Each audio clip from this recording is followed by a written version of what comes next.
যে মেধাবী মেধাবী বারবার বলা হচ্ছে, যোগ্যতা যোগ্যতা দ্যাটস মিন দৃষ্টিভঙ্গি, মূল্যবোধ, দক্ষতা এবং জ্ঞান। তার মানে যে জ্ঞানী অর্থাৎ যে অনেক জ্ঞান অর্জন করেছেন ইনি মেধাবী। তো শুধু শুধু মেধাবী হইলে তো হবে না, আরো তার চারটা জিনিস লাগবে। তার দৃষ্টিভঙ্গি লাগবে, তার মূল্যবোধ লাগবে, তার দক্ষতা লাগবে। আমরা তো তিনটা জায়গায় আমরা তো এই সমস্ত ছেলেপেলেদেরকে নষ্ট করে ফেলেছি। আমরা তাদের মুক্তিযুদ্ধের স্পিরিট, বাংলাদেশের চেতনা, বাংলাদেশকে ধারণ করতে পারে না। ছাত্রদের কাছে আমাদেরকে অভিমান ভাঙানো, আমাদের সন্তানের মতো অভিমান ভাঙা দরকার। কিন্তু অভিমান কখন ভাঙাবে? যখন আপনার সন্তান অন্যের দ্বারা প্রলোভিত হয়ে যখন লাইনচ্যুত হয়ে যায়, যখন অবাধ্য সন্তানে রূপান্তরিত হয়, সেই সন্তানের প্রতি কিন্তু বাবা মাওরাও আবেগতাড়িত হয় না, বলে মরে গেলে মরে যাক। এটি বাস্তবতা। আপনার এরকম অনেক মুক্তিযোদ্ধা আমাদের পিছনে ঘুরে বেড়ায়। এই যে টোনে কথা বলা, মানে এটি আমি সহ্য করতে পারি না। আমি সত্যি কথা বলি আপনাকে, এগুলো অনুচিত। আপনি হাসনাত ভাই যে কথাটি বলছেন, অবশ্যই তাদের একটা লিমিট দেন, যে হ্যাঁ ঠিক আছে আমরা যেহেতু আলোচনা হতে পারে, কিন্তু আপনি কটাক্ষ করবেন আপনার দেশকে নিয়ে, আপনি অথচ এই দেশের পাসপোর্ট নিয়ে আপনি কিন্তু ঘুরে বেড়াচ্ছেন, এই দেশের নাগরিকত্ব নিয়ে আপনি কিন্তু বিদেশে আছেন। তো সো দ্যাট সেই দেশকে আপনি গালাগালি করছেন, যে মানুষগুলোর জন্য আজকে আমি রাষ্ট্রটি পেয়েছি তাদেরকে আপনি কটাক্ষ করবেন, এটি তো আমরা মানিয়ে নিতে পারি না। প্রবলেমটা হয় কোথায়? প্রবলেমটা যে আমি বললাম যে আমরা কিন্তু এটা নিজেরা এই যে বিভক্তি করে ফেলেছি, এবং আমরা মানসপটে যে আমাদের যে চিন্তা ভাবনা আমরা ঢুকিয়ে ফেলেছি, এটি আমি চিন্তা। এখন যদি আমি ধরেন আমি কোরআন শরীফ নিয়ে এসে আপনাকে আয়াত দিতে পারি, এই বৈষম্য আল্লাহ তাআলাই সৃষ্টি করে পৃথিবীতে প্রতিটি মানুষকে প্রেরণ করেছেন, ওনার 4টা সূরায় আয়াত আছে, এবং উনি বনি ইসরাইল স্পষ্ট বলছেন, তুমি কি দেখো না আমি তোমাদেরকে বিভিন্ন গোত্রে ও জাতিতে বিভক্ত করে দিয়েছি যেন তোমরা প্রত্যেককে চিনতে পারো। তার মানে কি, যে আজকে হাসিনা আপনি তো খালেদা জিয়ার পেটেও হইতে পারতেন, হন নাই কেন? বা আমি আজকে রিপন, আমি আজকে তারেক রহমান হইতে পারতাম, হই নাই কেন? তার মানে কি, এটি নির্ধারিত। তার মানে এই নির্ধারণকে আপনাকে মানতে হবে। এবং আমার যে বিষয়টি আছে অববাহিকা, এখন আমাদের প্রধানমন্ত্রী পার্শ্ববর্তী প্রধানমন্ত্রীর অনুমতি নিয়ে চীন যাবে, এটাও কি নির্ধারিত? হ্যাঁ, ডেফিনেটলি নির্ধারিত। কারণ হলো আপনার প্রতিবেশীর সঙ্গে বসবাস করতে গেলে আপনার প্রতিবেশীর সঙ্গে আলোচনা করতে হবে। এটি এই জন্য বললাম যে আপনারা এতটাই কোথাও যাওয়ার সময় নরেন্দ্র মোদী ডেফিনেটলি, আমি তো বলে যাই যে আমার বাড়িটা একটু পাহারা দিয়েন, আমি তো থাকবো না বাড়িতে, আমার বাড়িটা চুরি করবেন না। নরেন্দ্র মোদী যখন যাবেন তখন কি শেখ হাসিনাকে নরেন্দ্র মোদী যখন যাবে সেটি তার উপর ডিপেন্ড করবে, আমি আপনাকে বলি একটা বিষয়, এই জায়গাটাই আমাদের যে প্রবলেম হয়েছে কি, যে 75 সালে বঙ্গবন্ধুকে হত্যার মধ্য দিয়ে আমি একদিন বলেছিলাম, হাসনাত ভাই খুব রাগ হয়ে গেছিলেন যে জিয়ার সমান কি আপনি হতে পারবেন? কিন্তু এই ব্যক্তিটি রাষ্ট্রটিকে এই অবস্থার মধ্যে উপনীত করেছে। তো সো দ্যাট ওগুলো নিয়ে আমি বিতর্ক করতে চাই না। আমি যেটা করতে চাই সেটি হচ্ছে যে কিছু জিনিস আছে ফেট, আপনাকে ভাগ্যকে নিয়ন্ত্রণ এবং আপনাকে রিজিক কামস ফ্রম দ্য আপার, আপনাকে সেই জায়গাটি মানতে হবে। আমাদের হয়েছে কি, আমরা মানসিকভাবে অনেক কিছু বুঝি। আজকে হাসনাত ভাইয়ের সাথে ধরেন 150 জন, বা ধরেন হাসনাত ভাই যে সময় বিশ্ববিদ্যালয়ে পড়াশোনা করেছে ওনার সঙ্গে 60 জন ব্যাচমেট ছিল, সবাই কি প্রফেসর হতে পেরেছেন? সবাইকে হাসনাত ভাইদের মতো এই যোগ্যতা অর্জন করতে পেরেছেন? নো। ওনার জন্য এটি নির্ধারিত ছিল, উনি চেষ্টা করেছেন এবং ওনার যোগ্যতা উনি অর্জন করেছেন। যে জায়গাগুলো বলার দরকার আমাদের সেটি হলো যে আমরা বারবার বলছি জ্ঞান, আমরা বারবার বলছি হলো মেধাবী। আসলে মেধাবী বা জ্ঞান, এটা আমার আসলে মাথায় এটা ঢোকে না হাসনাত ভাই।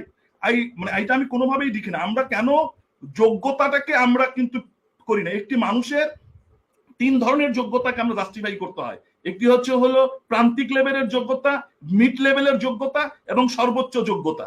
যে ক্রাইটেরিয়াগুলো তাকে মিট করা হয়, 3টি লেভেল মানুষকে ধরা হয়। যেমন হাসনাত ভাই এখন তার যোগ্যতার সর্বোচ্চ জায়গায় অবস্থান করছেন, তারপরেও ওনার কিন্তু এসিআর হন যে উনি পরবর্তী সময় ভিসি হতে পারবেন কিনা, এটাও তার কিন্তু যোগ্যতার একটা মাপকাঠি ধরা হয়। আমরা মানুষকে যখন পড়াই বা আমরা যখন আমাদের রাজনৈতিক দলের নেতা হিসাবে আমরা যখন বক্তব্য দিই, তখন এগুলো আমরা ভুলে যাই যে রাজনীতির অংশীদারিত্ব যদি না থাকে, গণতন্ত্রের যদি পথে আমরা না থাকি, এবং এই যে অংশীদারিত্ব এবং হচ্ছে হলো রাজনীতিবিদ, এরাই কিন্তু সমাজকে পরিবর্তন ঘটায়। সেই পরিবর্তনটা আমরা কিন্তু ঘটিয়ে ফেলেছি। সেই জায়গাটাই কিছু কিছু লোকজন সফল হয়েছে, কিন্তু যে জায়গাটি হচ্ছে যে আজকে আমরা বিতর্কিতর মধ্যে, হাসনাত ভাই দুটো জিনিস হাসনাত ভাই একটু সংশোধন আমি দেই, সেটি হলো যে মেধাবী বারবার বলা হচ্ছে, যোগ্যতা দ্যাটস মিন দৃষ্টিভঙ্গি, মূল্যবোধ, দক্ষতা এবং জ্ঞান। তার মানে যে জ্ঞানী অর্থাৎ যে অনেক জ্ঞান অর্জন করেছেন ইনি মেধাবী। তো শুধু শুধু মেধাবী হইলে তো হবে না, আরো তার 4টা জিনিস লাগবে। তার দৃষ্টিভঙ্গি লাগবে, তার মূল্যবোধ লাগবে, তার দক্ষতা লাগবে।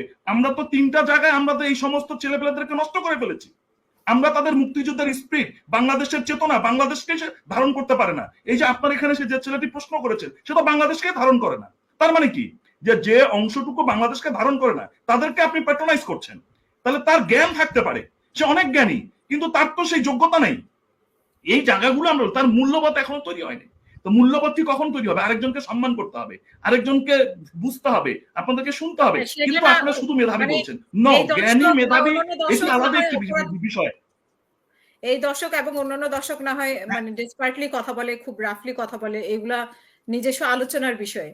কিন্তু আমাদের সরকারের পক্ষ থেকে যেগুলো করা হচ্ছে বা যেগুলোকে উৎসাহিত করা হচ্ছে, সেগুলোকে আমরা কি বলবো? সেগুলোকে আমরা না, উৎসাহিত না, আমি তো বলছি যে এখানে সকল রাজনীতি দলেরই ব্যত্যয় ঘটেছে। না হলে ফখরুল ইসলাম আলমগীর সাহেব এই স্বাধীনতা 53 বছর বয়সে উনি কেন বলবেন খালেদা জিয়া প্রথম মহিলা মুক্তিযোদ্ধা? উনি তো এটা ওই স্বাধীনতার পরেই তো ঘোষণা দিতে পারতেন না উনি? আমি এই বিতর্কগুলোর কথা বলছি, আমি যেগুলো তো আমরাই তৈরি করছি। এবং উনি বলছেন তারেক রহমান শিশু মুক্তিযোদ্ধা, মানে আমি বলি সরি টু সে, উনি বলছেন তারেক রহমান শিশু মুক্তিযোদ্ধা। কালকে যখন বিএনপি ক্ষমতা আসবে, তারেক রহমান তো সার্টিফিকেট নিয়ে ফেলবে মুক্তিযোদ্ধার। তো সো দ্যাট এগুলো আমি এই জন্য বলছি যে রাজনীতি যারা করি বা রাজনীতি যারা বক্তব্য দেন। জি, বিএনপি তো ছিল, তখন কি সার্টিফিকেট নিয়েছিল?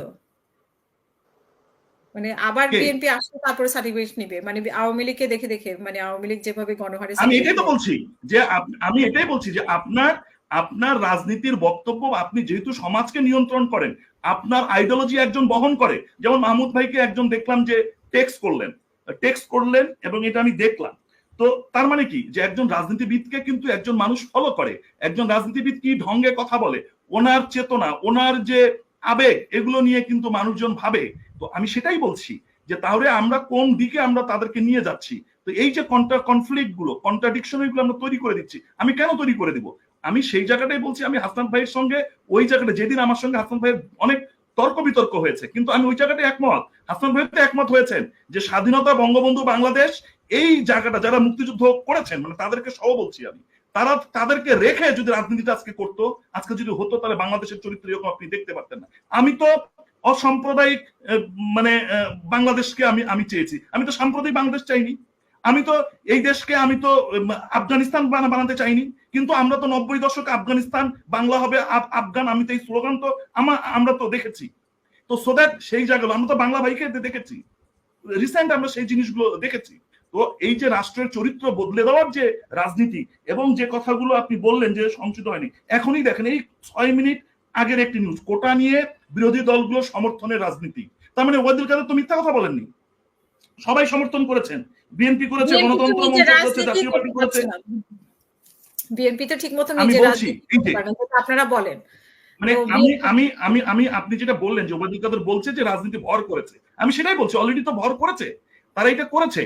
আমি সেই জায়গাটি না, আমি তো বলছি, হাসান ভাইও কিন্তু বললেন। আচ্ছা আরিফ ভাই, আপনি নিজেও তো বলছেন যে এই সংস্কার আপনিও চান, তাহলে কি আপনি কি বিএনপি হয়ে গেলেন? আমি তো বলছি সংস্কারে সেটি করাই আছে। হাসনাত ভাইয়ের আমি একটু উত্তর বলি। হাসনাত ভাই যেটি বললেন যে উনি মতামত দিলেন যে এগুলো হতে পারে, তার মধ্যে পার্থক্যটা কি হলো? মানে তাহলে কি বিএনপির পার্থক্যটা হচ্ছে, আন্দোলনগত পার্থক্যটি হচ্ছে, ওনারা যে সংস্কারের যে বিষয়টি আছে, আমি আপনাকে বলি সেই জায়গাটাই হচ্ছে হলো ত্রুটিটা। হাসনাত ভাই কিন্তু নিজেও বললেন যে উনি ওনাদেরকে, এটা কিন্তু অলরেডি আছে, এক্সিস্টিং আছে, যে 30% কোঠা মুক্তিযোদ্ধাদের সন্তান বা তার পোষ্যদের কাছ থেকে না পাওয়া যায়, তাহলে বাকিটি সাধারণ কোঠা থেকে নিবে। এটি কিন্তু অলরেডি একটা সংস্কারই আপনি ধরতে পারেন। এখন যেটা হাসনাত ভাই বললেন সেটা একটু বিবেচ্য হতে পারে। আমি সেটাই বলছি যে যতজন মুক্তিযোদ্ধা রয়েছে, ধরেন উনি বললেন যে 2 লাখ মুক্তিযোদ্ধা রয়েছেন, তাহলে টোটাল আমার কত, জনসংখ্যার কত দাঁড়ায়? উনি বললেন 5 to 10% হতে পারে। ওকে ফাইন, তাহলে সেরকম একটি কমিশন গঠন, সেগুলো নিয়ে আলোচনা করা, সেগুলো নিয়ে যাওয়া। হ্যাঁ, সেই জায়গাটি হাসনাত ভাই একটি শিক্ষক হিসাবে প্রশ্ন তুলেছেন। আমিও শিক্ষক, আমিও বিশ্ববিদ্যালয়ে পড়াই। সেই জায়গা থেকে আমি বলছি যে হ্যাঁ, ছাত্রদের কাছে আমাদেরকে অভিমান ভাঙানো, আমাদের সন্তানের মতো অভিমান ভাঙা দরকার। কিন্তু অভিমান কখন ভাঙাবে? যখন আপনার সন্তান অন্যের দ্বারা প্রলোভিত হয়ে, যখন লাইনচ্যুত হয়ে যায়, যখন অবাধ্য সন্তানে রূপান্তরিত হয়, সেই সন্তানের প্রতি কিন্তু বাবা মাওরা আবেগতাড়িত হয় না, বলে মরে গেলে মরে যাক। এটি বাস্তবতা। আপনাকে আমি বলি, যে সন্তান অবাধ্য নয় তাদের জন্যই গ্লাসে দুধ নিয়ে বাবা মায়েরা ঘরে যায়। যে সন্তানরা অবাধ্য, বাবার কাছে এসে হুমকি ধুমকি দেয় বাইরের ছেলে পেলেকে নিয়ে, সেই সন্তানদের প্রতি কখনো মমত্ববোধ অভিভাবকরা দেখায় না। এটি হচ্ছে বাংলার চিরচারিত চরিত্র, অর্থাৎ মানুষের যদি আবেগ দেখেন আপনি সেটির চরিত্র। আমি তিনটা জিনিস শুধু আমি মোটা দাগে বলি, সেটি হলো যে মাহমুদ ভাই যেটি বলেছেন বৈষম্যের কথা, মাহমুদ ভাই এটি একটু আপনি হয়তো আপনার মতো করে ব্যাখ্যা দিয়েছেন, বাট সোশ্যাল সেফটি নেটের যে বিষয় আছে সেখানে আমাদের এই সিকিউরিটি গুলো আমাদের দরকার, সারা পৃথিবীতেই আছে, আমরাও সেই বৈষম্য দূরীকরণের জন্য সেটি করছি। কারণটি হচ্ছে আল্লাহ তাআলা সূরা ফিতরের 7 নম্বর আয়াতে বলছেন, আমি তোমাকে যা দান করি, যা রিজিক প্রদান করি, তা থেকে তুমি ব্যয় করো। অর্থাৎ হলো যে আপনাকে যে টাকা দিচ্ছেন বা আপনাকে বিত্তশালী করেছেন, আপনি যে পরিবারে জন্মগ্রহণ করেছেন, তার চেয়ে নিচু যারা আছে তাদের কিন্তু হক রয়েছে, আত্মীয় স্বজনের হক রয়েছে, প্রতিবেশীর হক রয়েছে। এটি যদি আপনি মুসলমান হন এবং কোরআনকে যদি আপনি আল্লাহর বাণী হিসাবে মেনে নিয়ে থাকেন, তাহলে কিন্তু আল্লাহ তাআলা নির্ধারণ করে দিয়েছে। এটি আমি আপনাকে জাস্ট এটি বললাম।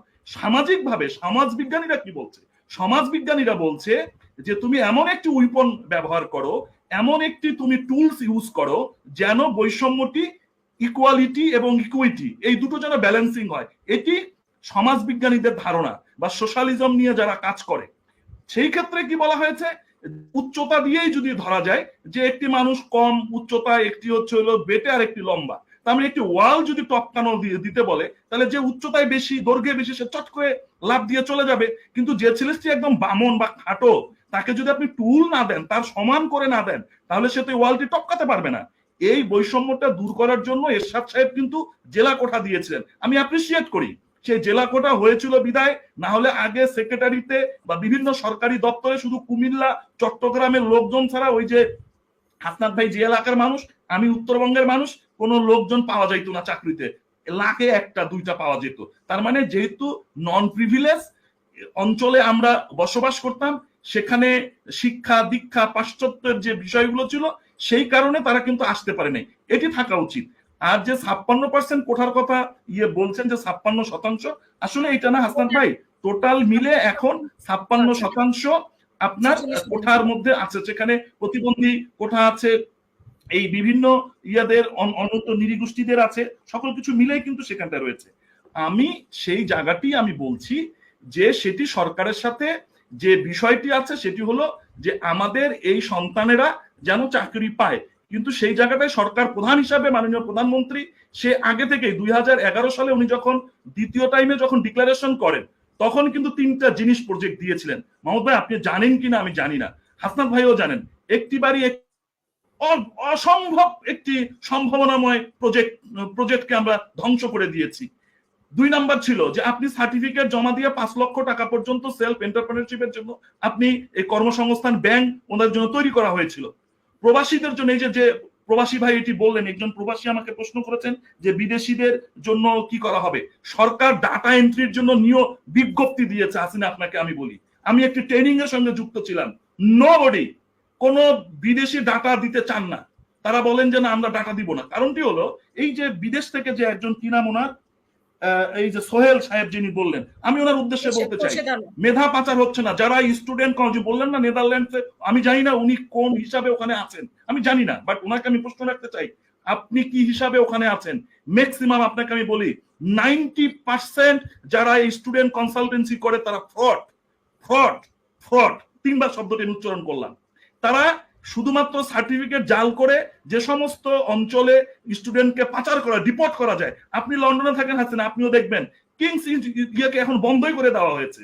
এবং আমাদের এইরকম ইউরোপের যে সম্ভাবনা জায়গাগুলো ছিল, এই সমস্ত ছেলেপেলেদের কারণে যারা স্টুডেন্ট কনসালটেন্সি করে এই গরিব মানুষদেরকে অমুকদেরকে সার্টিফিকেট সাজিয়ে ল্যাঙ্গুয়েজ কোর্স করে রকম ডিপোর্ট করে দিয়ে এখন ওখানে স্টুডেন্টরা ভর্তি হওয়ার পর পালিয়ে যায়, তারা আর পরে আমাদের রিপোর্টটি খারাপ হয়েছে। এটার জন্য এরাই দায়ী, এই স্বার্থন্বেষী মহল দায়ী। সরকার গত প্রবাসীদের, এখনো আমি আপনাকে বলি সরকার একটি প্রজেক্ট, সরকারের কোনো দায় নাই, সবাই হচ্ছে দালালরা কিভাবে তৈরি হলো, মানে আমাদের প্রবাসী, হ্যাঁ সেটা তো আমি বলছি। দালাল তো শুনেন, দালালরা নিজে যে মাহমুদ ভাই শ্রম শক্তি বা বিয়েদের বৈদেশিক নিয়ে বোধহয় কাজ করেছেন, আমি বলি এটি সরকারের একার পক্ষে যদি, ওই যে বললাম সাররা যদি স্টুডেন্টদেরকে নৈতিক শিক্ষা না দেয়, হাসিনা দেখেন আমাকে কেউ কিন্তু 1 পয়সা দেয় না, আল্লাহর রহমতে আমি সারা পৃথিবী ঘুরে বেড়াই, আমি যেখানেই যাই, আমি আগে একজন আমি ফ্রান্সে গিয়ে একজনকে দেখতেছি যে ফুল নিয়ে একজনের যাচ্ছে। তো আমি আমার সাথে এক ছেলে ছিল, তাকে জিজ্ঞেস করলাম, সেটা মনে হয় বাঙালি। তো বলছে স্যার আপনি কিভাবে বুঝলেন? আমি বললাম হাউ টু অ্যাপ্রোচ দ্য ফুল, একটা ফুল মানুষকে কিভাবে অ্যাপ্রোচ করতে হয় এটি সে শেখে নেই। সত্যি সত্যি আমি দেখেছি বাঙালি সে 7 বছর ধরে এরকম করে ঘুরে বেড়াচ্ছে।